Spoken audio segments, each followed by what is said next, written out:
Welcome to Commanders Daily, everybody. I'm Bob Matthews. This is your one-stop shop for everything going on with the Local 53. Don't forget to hit that like and subscribe button so you don't miss an episode. All right, day one of the NFL draft is in the books, and the Washington Commanders, I think, did pretty well. Obviously, time will tell. Nobody's got a crystal ball, but when you look at the moves they could have made, what they could have done, they did not move up, they did not move back. They stayed where they were at 29, and they got a player that the consensus of everybody that does this for a living is it's pretty good value. It is Josh Conerly Jr., offensive tackle from the University of Oregon. And by the way, one of the guys that we profiled when we looked at the offensive tackles, saying if they were going to take a tackle in the first round, this could very well be the guy, and it turned out that it was. We're going to look at who Josh Conerly is, where he's going to play, why they decided to take him, and then where Adam Peters and the front office goes next. So let's take a look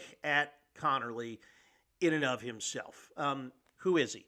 He's a big guy, 6'4", 315 pounds, came out as a junior, just 21 years old, but Adam Peters says very, very mature for his age and has a really good head on his shoulder. One of the things that I like about this pick is when you look at where he fell in the different big boards, it was right there at the end of the first round. So that means that by all accounts, the Commanders got really good value for him. PFF, for instance, had him ranked 30th on their board. Commanders picked 29th. There you go. He's explosive. He's got a wide athletic pre-stance, and when you look at the things that he's got to work on, it's more stuff that, again, what have we talked about throughout this pre-draft process? Coaching up. It's things that can be fixed, including getting a little stronger. You can bet they'll have him hitting the weight room for that. But the Commanders were absolutely thrilled with this, and I think for good reason. Where is Conerly going to play? All right. That's one of the exciting things about drafting this guy is you see all of the work that Adam Peters and the front office is doing with the offensive line. So why are they doing that, and why didn't they take an edge rusher instead? Because there were some pretty good ones that they could have gotten value-wise there at the end of the first round. Well, the reason is, and I think we can see, they have decided that, obviously, and it's not a big stretch, their most valuable asset is their franchise quarterback who is on a rookie deal right now, and they're going to do everything they can to maximize Jaden Daniels and that position. That's why they made the trade for Laramie Tunstall in the offseason. And now by adding Josh Conerly, well, now this offensive line that might have been a little bit of a question mark going into last year, it's just gotten a whole lot better and a whole lot more dynamic. Let's look at what the possible starting lineup combinations can be next year. You'll have Tyler Biotish at center. You're going to have Brandon Coleman at left tackle. At the start of the season now, you can put either Andrew Wiley or Nick Allegretti at guard until Sam Cosmi comes back at right guard. Then you slot him in there, and those two become backups and depth pieces. Conerly, it looks like, is going to play right tackle, and then Laramie Tunstall on the left side. That's pretty good. Now, obviously, Conerly has to come in and earn the job, but that's what this front office is thinking right now, and I think it's probably a pretty good bet. So, again, an offensive line that you were looking at last offseason is, yeesh, how are they going to hold up? What are they going to be doing? You signed some free agents, but not really guys that, are you're getting massively excited about. Now you've got possibly the foundation for this offensive line set for quite a while. Remember, Andrew Wiley, after the 2025 season, is going to be a free agent, likely won't be back, but now you can start filling in with depth pieces there. And again, it's all about maximizing Jaden Daniels and his talent, especially these next 4 years. Again, Deebo Samuel, another proof of them doing that. So why did Adam Peters like Conerly over some other people? And believe me, he did.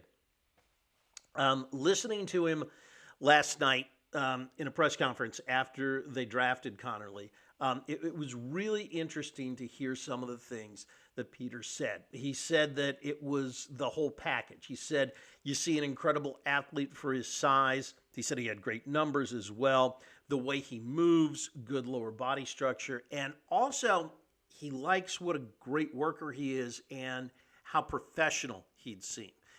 He said he's, even though he's 21, actually he's 21 now, he'll be 22 in November. Peters said he's very, very mature for his age. That's something we've heard Adam Peters say a lot of since he got here. What does he want? He wants guys that are professionals. He wants guys that used to be team captains. He's got guys that he wants guys that are, quote, high quality individuals, wants to build a good locker room. That's what he saw in Connerly. Says he can play all over the offensive line, but obviously right tackle is probably where he's gonna wind up. But you never know. I mean, remember when Brandon Scherf came out? Eventually, he came out as a tackle, and they kicked him inside to guard. It is possible that he gets kicked inside to guard at some point, but at least at first, they are going to be looking at Josh Connerly as the right tackle starting the 2025 season. Okay. Again, we talked about how excited that Peters is, and I think you're going to see that as they continue through the rest of the draft. Keep your eye on guys like that. We now know the kind of a guy that Adam Peters wants in that locker room, and that's the kind of guy that they're going to get. So, where do they go from here? That's a very good question. I would have to think that edge is the next position of need up for this team. Now, Peters says that, he said last night, they were asked, reporters and everybody were asking him, does the pressure shift to the defense?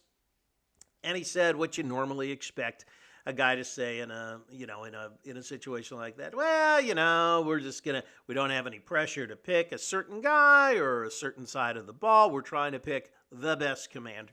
But I think that you're going to see him look at edge. Now, does that mean they move up to get one of the guys that are still pretty high, that had first round grades that are still there?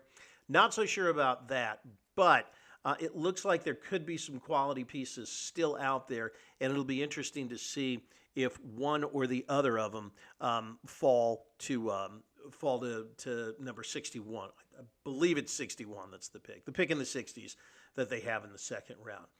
That's going to do it for us. We will be back with you tomorrow with another look at what the Commanders do with their second round pick, and then a full draft recap coming up the first